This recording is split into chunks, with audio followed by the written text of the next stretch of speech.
কোরআন তেলাওয়াত করার জন্য, কোরআন পড়ার জন্য মাথায় কাপড় দিতে হবে, এটা শর্ত নয়। মাথায় কাপড় দিতে হবে কোরআন তেলাওয়াতের জন্য, এই ধরনের বক্তব্য দুনিয়ার কোনো আলেম শর্ত করেছেন আমার জানা নেই। এটি একেবারেই আমাদের সমাজে একটা, আমি বলতে পারি যে এটা মানে এই প্রচলনটা মানে ভুল প্রচলন হিসেবে আমাদের কাছে স্টাবলিশড হয়ে আছে। দেখা যায় আজান শুনে তখন মাথার মধ্যে কাপড় দেন, তো অন্য সময় আপনি কি, আপনি অন্য সময় আপনাকে মানে মাথায় কাপড় দিতে কেউ নিষেধ করেছে? আর মাথায় কাপড় দেওয়া যদি সৌজন্যতা হয় থাকে, তাহলে এই সৌজন্যতা তো সব জায়গায় করা দরকার, ঠিক না? এই সৌজন্যতা শুধুমাত্র আজানের সময় করতে হবে? শুধুমাত্র আজানের সময় মাথায় কাপড় দেবেন না। যদি সেটা সৌজন্যতা হয় থাকে তাহলে অবশ্যই সবসময় করা দরকার। আর সেটা যদি ইসলামের বিধান হয়ে থাকে, মানে পর্দার সাথে জড়িত বিষয় হয়, তাহলে তো অবশ্যই ফরজ করতে হবে, সেটা সব জায়গায় করতে হবে। আর 2 নম্বর হচ্ছে কোরআন তেলাওয়াতের সময় যদি সৌজন্যতা হয়, তাহলে এটা সবসময় সৌজন্যতা, কোনো সন্দেহ নেই। কিন্তু কোরআন তেলাওয়াতের জন্য দুনিয়ার কোনো আলেম বলেছেন যে মাথায় কাপড় দিতে হবে, এই ধরনের বক্তব্য আমার জানা নেই। আমরা জানলাম বিষয়টি সম্পর্কে। প্রিয় দর্শক আরও লিখেছেন, কোরআনের যে কোনো সূরা কোরআন সামনে থাকলেও মুখস্থ পড়ার চেয়ে কোরআন দেখে পড়া কি উত্তম? হ্যাঁ, কোরআনে মুসহাফ থেকে যদি কেউ তেলাওয়াত করেন সেটা তার জন্য উত্তম। যদি মুখস্থ থাকে তাহলেও তিনি কোরআনে মুসহাফ থেকে তেলাওয়াত করাটা তার জন্য উত্তম। জি। আরও লিখেছেন, সুবহে সাদেকের সময় তাহাজ্জুদ পড়া যাবে কি? সুবহে সাদেক উদিত হয়ে যাওয়ার পরে তাহাজ্জুদ পড়ার বিধান নেই, কারণ ফজর ডেকে চলে এসেছে।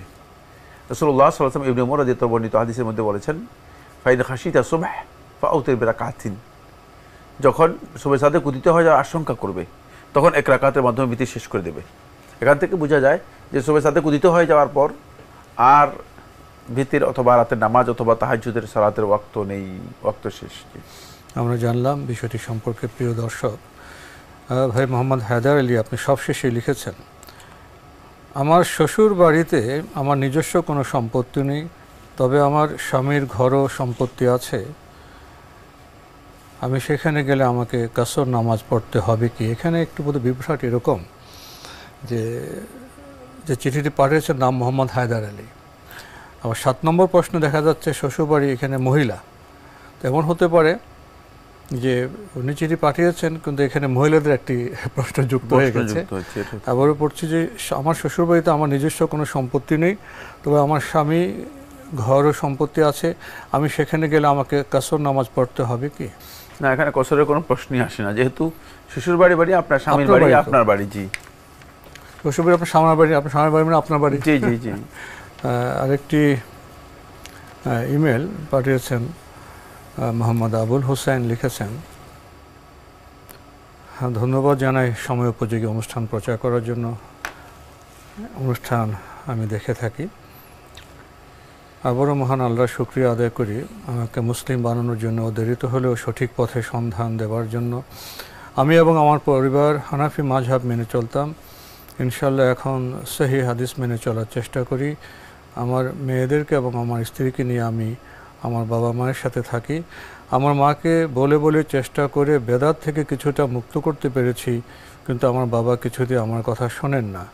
আমি তাকে জোর করি না আর এখন, কারণ উনি তা পছন্দ করেন না। কিন্তু সমস্যা হলো এবার রমজানে উনি মসজিদের আজান শুনে ইফতার করবেন, আর আমি ইফতারের সঠিক সময়ে জেনে ইফতার করব বলে ঠিক করেছি।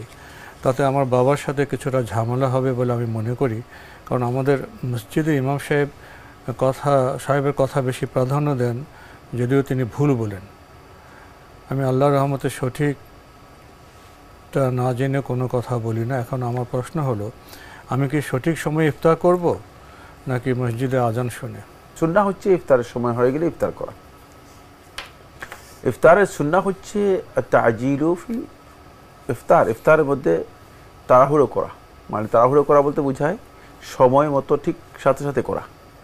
আর রাসূলুল্লাহ সাল্লাল্লাহু আলাইহি ওয়াসাল্লাম কথা বলেছে, লা ইয়াজালু নাসু বিখাইরিন, মানুষ ততক্ষণ পর্যন্ত কল্যাণের উপর অধিষ্ঠিত থাকবে, কল্যাণের উপর প্রতিষ্ঠিত থাকবে, মা আজ্জালুল ফিতর, যতদিন তারা সময় মতো তাড়াতাড়ি করেই ইফতার করে নেবে, ডিলে করবে না। সুতরাং সময় মতো তাড়াতাড়ি করে ইফতার করে নেওয়া, এটাই হচ্ছে সুন্নাহ। সুতরাং আপনি আল্লাহ রাসূলের সুন্নাহকে অগ্রাধিকার দিবেন। প্রচলন প্রথা মানুষ কি করেছে, আর মসজিদে ইমাম সাহেব অথবা মুয়াজ্জিন কখন আজান দিবে, তিনি আজান তো মানে অনেক ডিলে করে দিতে পারেন। আজান দেওয়ার জন্য তিনি হয়তো তার নির্দিষ্ট সময় ওর পরেও দিতে পারেন, হয়তো ইফতার করার পর আজান দেবেন, হ্যাঁ হয়তো ইফতার করেও আজান দেবেন। সুতরাং এর জন্য অপেক্ষা করা আপনার জন্য উচিত হবে না। তবে এটি খুবই গুরুত্বপূর্ণ, সেটা হচ্ছে এক্ষেত্রে আপনি আপনার আব্বাকে মোটেও ইম্পোজ করবেন না, মোটেও তার উপর চাপ সৃষ্টি করবেন না, তার দৃষ্টিভঙ্গিতে তাকে কোনোভাবেই জোর করার চেষ্টা করবেন না। তিনি যাই মনে চায় তিনি তাই করবেন। তাকে বোঝানোর জন্য চেষ্টা করুন যে সুন্নাহ হচ্ছে ইফতারের যদি ওয়াক্ত হয়ে যায়, ইফতার ঠিক সাথে সাথে করা, সময় মতো করা। এই জন্য আমি ইফতার করে ফেললাম, অসুবিধা নেই, আপনি অপেক্ষা করেন, আপনি দেখেন আজান দেয় কিনা, আজান দিলেই করেন, যদি রাত্রেও দেয় যতক্ষণ পরে দেয় করেন। কিন্তু তাকে কোনোভাবে বাধ্য করবেন না, জোর করবেন না, একথাও বলবেন না যে আপনার সিয়াম হচ্ছে না, আপনি পদভ্রষ্ট হয়ে গিয়েছেন, আপনি মানে ভুল কাজ করছেন, এগুলো মানে কিছুই বলবেন না। বিতর্কে যাওয়ার দরকার নেই। জি জি।